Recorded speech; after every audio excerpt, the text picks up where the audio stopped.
Yan, tingnan nyo yung dugtungan. So, parang naghilom na. Ayan. So, wag muna natin gagambalain itong dugtungan. Hayaan muna nating umangat yun. Okay?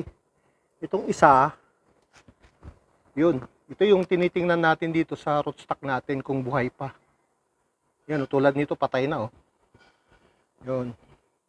So, ang experience ko rito, dapat, itong rootstock natin, mag-iiwan tayo ng dahon.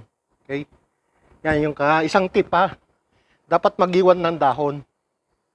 Para, yung rootstock natin, ay mabuhay. Tingnan nyo, bulok na yung rootstock, pero, green na green pa yung ating dinugtong. Ano? So, sayang, hindi nakasurvive kasi itong ating